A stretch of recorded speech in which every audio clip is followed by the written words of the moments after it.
Sir एक और अक्खर महिला बंगाल की, बड़बोली महिला। आपकी भाषा में जितने भी लठैत हैं वो कहते थे कि बंगाल की ममता बनर्जी के लिए ममता पे मोदी एक्शन क्यों नहीं लेते, ममता पर कार्रवाई क्यों नहीं करते। आज तमाम पॉलिटिकल पार्टी ईडी के खिलाफ मार्च कर रही थी, वो ईमानदारी का ढोंग रचने वाला नटवरलाल का गैंग भी, लेकिन उससे ममता बनर्जी गायब थी। ममता बनर्जी की पार्टी पार्लियामेंट में पेट्रोल की कीमत बढ़ने पर प्रोटेस्ट कर रही थी, इन सब चीजों से गायब होकर के। माना जा रहा है कि ममता की रीढ़ मोदी ने तोड़ दी है। उसका अनुव्रत मंडल गिरफ्तार है, जो पशु तस्कर था। उस अनुव्रत मंडल का सेक्रेटरी गिरफ्तार कर लिया गया ईडी से। अनुव्रत मंडल उठा करके मुंबई कोलकाता से दिल्ली ले आया गया है। ममता को इस बात का खौफ है कि अनुव्रत पूरा खेल खोल देगा। बंगाल में ममता बनर्जी को आज कराहते हुए देखा गया। वो कम्युनिस्ट पार्टी के नेताओं के सामने करा रही थी कि हमने तुम्हें नहीं पकड़ा, हमने तुम्हारे लोग दौर के लोगों को सजा नहीं दी, तुम हमें परेशान कर रहे हो। एक तरह से बंगाली में ये बात भी कह दी।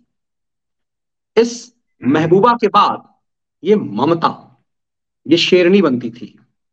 और लोग बहुत शिकायत कर रहे हैं बंगाल से कि मनीष जी बिहार से भी बुरा हाल है बंगाल का, सरकार कोई एक्शन क्यों नहीं ले रही है। हम और आप कहते थे कि बंगाल की जनता ने उसे जिताया है, वो डेमोक्रेटिक ढंग से चुनी हुई सरकार है, केंद्र की सरकार ऐसे एक्शन नहीं ले सकती। लेकिन जो उग्र लोग हैं उन्हें लगता है कि एक्शन होना चाहिए। बंगालियों ने चुना है, और सिर्फ जिहादियों ने नहीं चुना है उसे, जिहादियों के वोट से नहीं चुनकर के सिर्फ आई है वो, जिहादियों का बहुमत है। बंगाली ब्राह्मणों ने, बंगाल के अलग अलग जाति के हिंदुओं ने चुना है उसे। अब उस ममता बनर्जी की इस बदली राजनीति, ममता बनर्जी जो प्राइम मिनिस्टर बनने का नीतीश की तरह सपना देख रही थी, उस ममता बनर्जी के लिए क्या संदेश है? ममता कहां जाते हुए दिखाई दे रही है आपको?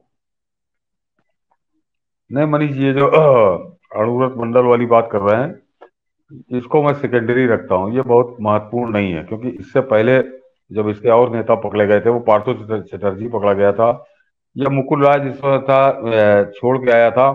दबाव में तब भी आ जाती, लेकिन वो महिला बड़ी वो सब इस्तेमाल नहीं करोगे, लेकिन बड़ी दबंग टाइप की बजिंद महिला है वो इन सब चीजों में, उसको चीजों को वो केजरी की बाप है, पलट जाने में, लड़ने में, इससे उसको दबाव है थोड़ा। लेकिन मनीष जी, वो बुद्धिमान महिला है, वो बुद्धिमान महिला है, और वो इस चीज को समझ रही है कि वो अभी जिस तरह की उसने रार ठानी थी नरेंद्र मोदी से, तो मनीष जी उसने बंगाल की वजह से नहीं ठानी थी, ये भी दर्शक समझ गए। बंगाल विधानसभा का जो चुनाव परिणाम था, उसने बता दिया कि उसको उसकी उस सत्ता को कोई खतरा था नहीं। देखे जो अंतिम रिजल्ट आया, उसके मन में भी मनीष जी नीतीश कुमार की तरह इस देश का प्रधानमंत्री बनने की एक सपना उसने पाल लिया था, और वो अपने आप को बड़ा मजबूत भी मान रही थी। और ये दिल्ली के लुटेन खराती है, तो किसी भी अरे गहरे नथु खैरे को भी पा जाए तो नरेंद्र मोदी के खिलाफ खड़ा कर देते हैं पुतला। मगर उसने मनीष जी जब देखा कि गोवा चुनाव में उसका बुरा असर हुआ, गोवा के बाद वो त्रिपुरा के चुनाव में तो बगल में था, वहां बुरा असर हुआ, नॉर्थ ईस्ट में साफ हो गई, बड़ी ताकत झोंकी थी उसने, बड़ी गजब की, और उसका परिणाम वही 0 बटे सन्नाटा हुआ जब। तो वो समझ गई कि जैसे नीतीश कुमार के लिए हम लोग कल चर्चा कर रहे थे कि न घर के रहे न घाट के, तो वो समझ गई कि ये दिल्ली वाला सपना छोड़ो, अपना घर देखो बंगाल। और बंगाल वो तभी ठीक से देख सकती है जब वो दिल्ली से ठीक से चले। तो अब वो उस तरह का ऐसा कोई भी काम नहीं करना चाह रही जिससे वो दिल्ली के साथ उसका 36 का आंकड़ा बना रहे वो, क्योंकि राजनीतिक रूप से विरोधी है, तो वो इतना करे, क्योंकि वो जो आपने जिनका वोट वोट बैंक का बात की, उस वोट बैंक को उसको मैसेज भी देना, उसको भी उसको नचाना है, तो वो उतना ही बयानबाजी करेगी। लेकिन जिस तरह से हम लोग पहले उसको देख रहे थे, आज से साल और पहले तक, अब वो ममता में बड़ा अंतर अब आगे भी देखेंगे, आगे भी देखेंगे। और 2024 आने दीजिए, बहुत बहुत कुछ, बहुत चीजें बदलेंगी, बहुत चीजें बदलेंगी। राजनीतिक समीकरण ऐसे बनेंगे कि लोग चौंकेंगे। बिल्कुल, और इसीलिए हम अणु लोग अणु कहते हैं कि जी। अणु अणु मंडल वाला मनीष जी, वो उस पर दबाव है, लेकिन वो इस तरह के दबाव में ज्यादा दबने वाली महिला वो है नहीं। बड़ी देखिए, वो हम लोग आलोचक आलोचक एक तरह से आलोचना करते हैं, कई कई नहीं, अनेक उसके हरकतें ऐसी है, राजनीतिक नीतियां हैं।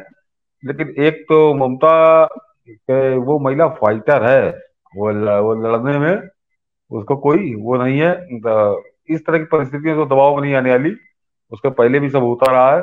लेकिन हाँ, वो अब उसने राजनीति की जो असलियत है, जमीनी सच्चाई जो उसकी समझ में आई है, उसके बाद उसने अपना केचुन बदलना शुरू किया है, और 24 आते आते बहुत कुछ बदल चुका होगा।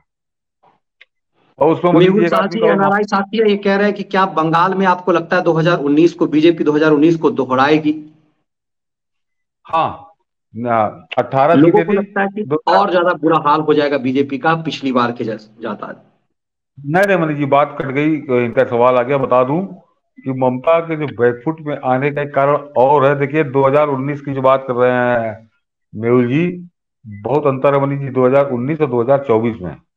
2019 में तो समझिए मोदी की वेव थी और उसी में जो 18 सीटें आई, लेकिन अब मनीष जी, और उस समय बंगाल में कोई लीडर नहीं था भाजपा के पास। अब बंगाल में जिसके पास कमान है वो शुभेंदु अधिकारी, वो आदमी है जिसने इतनी प्रचंड लहर में ममता को धूल चटाई, ममता को चुनाव हराया उसने इसी इसी विधानसभा चुनाव में। और वो ममता की नस नस से वाकिफ है, संगठन के बारे में मतलब सब कुछ उसको जानकारी है। और वो आदमी बहुत बुरी तरीके से सक्रिय है। हम लोग के यहाँ खबरें नहीं आती क्योंकि बंगाली भाषा की वजह से यहाँ न्यूज चैनल भी उसको ज्यादा नहीं देते, लेकिन अगर आप अखबार में देखें तो वो ममता की नाक में दम वो आदमी किए हुए है। तो वो ममता जान रही कि अगर बंगाल पे मैंने ध्यान नहीं दिया, मैं प्रधानमंत्री बनने के चक्कर में निकल गई, तो बंगाल भी यहाँ से चला जाएगा। वो ये शुभेंदु अधिकारी की सक्रियता ने वहां पे उसको परेशान किया है। तो वो अब की जो होगा 2024 का चुनाव, तो आपकी मोदी प्लस शुभेंदु अधिकारी। और मैंने कहा कि उस आदमी को किसी सर्टिफिकेट की जरूरत नहीं है, उसने ममता को चुनाव में हराया था। तो आप समझ लीजिए कि किस टाइप का वो नेता है। बिल्कुल, और इसीलिए कहते हैं कि रातों रात चीजें नहीं बदलेंगी। और जो खैरातियों ने, भारत के खैरातियों ने, हाथ मसलने वाले चिरकुटों ने, सनसनीबाजों ने, ये सब के सब उस समय बंगाल चुनाव में गए थे, उन लोगों ने कहा बीजेपी वहां हार गई। कमाल की बात है, जहां एक दो विधायक नहीं बन पाते थे बीजेपी के, वो इतनी बड़ी हम्म। ताकत के साथ उभरी वो पार्टी, और उसे हारा हुआ बताया जाने लगा। क्या सर आपको लगता है कि बंगाल में जिस तरह से त्रिपुरा में कांगी और वामी एक हो गए, जो हमेशा बराबर लड़ते थे, जैसे कई राज्यों में चीजें देखने को मिला, आपको यह लग रहा है क्या कि बंगाल में वामपंथी और ममता एक हो जाएंगे डर के मारे? क्योंकि ये खौफ ज्यादा खतरनाक हो सकता है, क्योंकि ममता ने संकेत तो दिया है कि हम तुम्हारे दौर के अत्याचारियों को हमने नहीं पकड़ा और तुम हमें बेनकाब कर रहे हो। क्योंकि वहां पर वामपंथी मुख्य विपक्षी पार्टी है और ममता की कब्र खोदने की कोशिश वो कर रहे हैं। ममता ने उनके अत्याचार के खिलाफ मुहिम चलाया, लेकिन उनको किसी को सजा नहीं दी ममता ने। जिस तरह से हमेशा होता था कि माया और मुलायम के दौर में कि एक दूसरे को सहलाते थे, जगन्नाथ मिश्रा को लालू यादव ने खूब गालियां दी, लेकिन जगन्नाथ मिश्रा का अहित लालू यादव ने कभी नहीं किया। क्योंकि लालू जानते थे कि मुझे जगन्नाथ मिश्रा नहीं बनाया है। भले ही जातिवादी जो लठैत हैं, लालू के बेटे का करियर बनाने वाले, अपने बच्चों का करियर बर्बाद करके तो बिहार के जातिवादी लोग हैं, वो इस नशे में होते हैं, लेकिन वो भूल जाते हैं कि लालू यादव को बनाया जगन्नाथ मिश्रा ने, और लालू ने कभी जगन्नाथ मिश्रा का हित नहीं किया। ठीक उसी ढंग से पॉलिटिक्स में मायावती और मुलायम ने भले ही जातिवाद का जहर यूपी में फैलाया, लेकिन एक दूसरे का अहित कभी नहीं किया। क्या आपको लगता है कि बंगाल में जो दो घोर विपरीत, जो पब्लिक के बीच नफरत फैलाया, वामपंथी और ममता, ममता अपने जेल जाने से बचने के लिए, अपने भतीजे को जेल जाने से बचाने के लिए वामपंथियों से हाथ मिला सकती है, और बंगाल के दुर्दिन और आ सकते हैं? नहीं मनीष जी, वामपंथियों से हाथ मिलाने के बाद भतीजा कहाँ से बच जाएगा? भतीजे कोई वामपंथी तो ईडी सीबीआई के चला उनके हाथ में तो है नहीं कि वो बचा ले जाएंगे। और दूसरा मनीष जी, सबसे बड़ी गलती करेंगे, सबसे बड़ी गलती करेंगे। हम लोग तो यूपी के संदर्भ में अक्सर बात करते रहे चुनाव के समय, ये मनीष जी जो न्यूज चैनलों पे बैठ के चोंच लड़ाया करते हैं कि इसका गठबंधन हो गया, उसका गठबंधन हो गया, बड़ी ताकत हो गए, इसका कोई मतलब नहीं होता। और इसीलिए मैंने जब तब तो खैर यूट्यूब नहीं था, मैं फेसबुक पे लिख भी रहा था कि 2019 में सपा बसपा का जो गठबंधन था, बहुत बड़ा गठबंधन था, कायदे से बीजेपी का सफाया हो जाना चाहिए था। ये खैराती सभी मान भी रहे थे। अपने सर्वे में कोई 18 सीटें दे रहा था, कोई 15 सीटें दे रहा था भाजपा को। मैंने तब भी कहा था कि 65 सीटें आएंगी। उसकी वजह है मनीष जी कि यहाँ पे सपा और बसपा की जो राइवलरी थी, ये बड़े नेता गले मिल गए आपस के स्वार्थ में। लेकिन मनीष जी जो निचले स्तर का कार्यकर्ता था, निचले स्तर का जो समर्थक था, उसका खूनी संघर्ष था एक दूसरे हम्म। से। हम्म। उनका एक दूसरे की शक्ल नहीं देखना चाहते थे, इस कदर दुश्मनी वो थी। तो वो एक दिन मायावती और अखिलेश ने बैठ के फैसला किया, तो वो सभी भूल जाएंगे, नहीं भूल सकते, भूल ही नहीं सकते, पता नहीं हजारों मुकदमे हैं। और वही स्थिति मनीष जी बंगाल में है। देखिए ममता बनर्जी, क्योंकि आज नरेंद्र मोदी आ गए तो वो बड़ी ताकत है, उनसे वो लड़ रही, तो हम लोग को नजर आता है ममता बनर्जी अपना पूरा राजनीतिक जीवन तो वो इन्हीं कम्युनिस्टों से लड़ती रही। और ये 2011 तक समझिए मुख्यमंत्री बनने तक। और उसके बाद 2014 भी जब नरेंद्र मोदी आ गए तब उसने प्रहार करना शुरू किया, अन्यथा उससे 2014 तक तो कम्युनिस्टों से ही लड़ रही थी। और उसमें मनीष जी ये तो सब जानते हैं, पता नहीं कितने लेख लिखेगा, कितने वो हुए कि जो वाम पंथ का शासनकाल था 30-35 साल का, उसमें मनीष जी 55,000 राजनीतिक हत्याएं हुई की गई थी, 55,000। तो वो रास्ता चलते आदमी थोड़ी मारे गए थे, वो समर्थक ही मारे गए थे ना। और समर्थक ये आप समझ लीजिए कि समर्थक जो 55,000 की हत्या हुई थी, या तो वो कांग्रेसी थे या बाद में 98 के 98 में ममता बनर्जी ने जब तृणमूल का गठन कर लिया तो कुछ कांग्रेसी उधर आ गए। लेकिन कम्युनिस्टों के हत्यारों के, उनके शूटरों के निशाने पर तो यही थे, कांग्रेस और टीएमसी के वो मेंबर।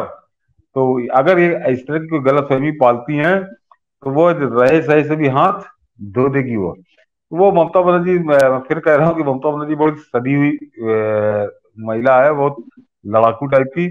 वो इनको इनको इस्तेमाल करेगी, इन कम्युनिस्टों को। और कैसे करती है बाकी इनसे कुछ समझौता समझौता तो मुझको नहीं लगता कि करेगी, मुझको नहीं लगता समझौता करेगी। बिल्कुल सर, मैं इसके इस बाद विमर्श को मैं इसीलिए साथ में लाया कि सबको उत्तर प्रदेश में बहुत बड़ा उदाहरण जो आपने पीछे भी कई बार दिया है, सपा और बसपा साथ आकर कुछ उखाड़ नहीं पाई। अभी हाल में हफ्ता भर पहले हुआ, त्रिपुरा में वामपंथ का गढ़ था, विपक्षी पार्टी कांग्रेस थी, वामपंथ से पहले वह कांग्रेस का दबदबा था, और दोनों एक हो गए, सरकार बीजेपी की बन गई। मतलब बीजेपी का नहीं, ये मोदी के का जो बढ़ता हुआ कद है, जो एक तरह से लोगों को भा रहा है। आपने एक बहुत अच्छी बात कही कि ऊपर से स्वार्थी जातिवादी मिल जाएं, नीतीश और लालू मिल जाएं, लेकिन जो कार्यकर्ता उस लेवल का जो जमीनी लोग हैं वो नहीं मिल पाते। ये फर्क होता है। कांग्रेस और आरजेडी मिली हुई है नेता रूप में, लेकिन एक भी कांग्रेसी वोटर, 1% भी कांग्रेसी वोटर सामने यदि आरजेडी का नेता होता है तो उसे वोट नहीं करता। ये मैंने बिहार में देखा है कि कांग्रेस समर्थक जो हैं, अपर कास्ट के लोग जो हैं, वो आज भी कांग्रेस के समर्थन करते हैं। उन्हें लगता है कि मेरा बाप दादा का है, राजीव गांधी ब्राह्मण था, ऐसी सोच करके भी लोग जो है अभी भी कांग्रेस के साथ हैं। मैं बहुत सारे ऐसे लोगों को जानता हूं बिहार में जो आज भी कांग्रेस के, लेकिन वो लालू यादव की पार्टी को वोट नहीं करते। तो ये जो ये कई लोग जो लोग लिखे, दो राजनीति में 2 और 2 4 होता है, जो बैठ जाते हैं कि अच्छा इतनी सीट यहाँ फलाना जाति, कितनी वोट फलाना इतना और मिल गया तो इसका ऐसा हो गया। यही इसीलिए राजनीतिक विश्लेषक हमेशा टीवी पर मल खाते हुए नजर आते हैं, और उनका सर्वे वो क्या होता है हम सब, क्योंकि बहुत व्यूअर्स की ये डिमांड थी बंगाल पे चर्चा की, और हमने इसीलिए जोड़ा कि ये जो भय दिखाया जा रहा है कि वामपंथ और ममता मिल जाएगी मोदी के भय में, और फिर हिंदुओं पर अत्याचार होगा, कम्युनिस्ट और जिहादी मिल जाएंगे, क्योंकि कम्युनिस्ट और जिहादी दोनों एक ही होते हैं। वो भले ही नाम से आपको हिंदू नजर आएंगे, लेकिन वो आमतौर पे जिहादी ही होते हैं, इसलिए उसकी पहचान जरूरी है। और बंगाल में चूंकि बहुत बड़े पैमाने पर लोग लिख रहे हैं कि बिहार से भी ज्यादा बुरा हाल है, मुझे लगता है कि भारत सरकार की खुफिया एजेंसी की जरूर नजर होगी। और यही कारण है कि आज पार्लियामेंट में ममता गैंग के लोग पेट्रोल पी रहे थे, और बाहर ईमानदारी का स्वांग रच कराया नटवर लाल, भ्रष्टाचार के प्रतीक बनी कांग्रेस और लालू गैंग के साथ थी। मोदी के दौर में ये फर्क है, और हमने इसीलिए महबूबा मुफ्ती के शिवलिंग को पूजन को भी देखा।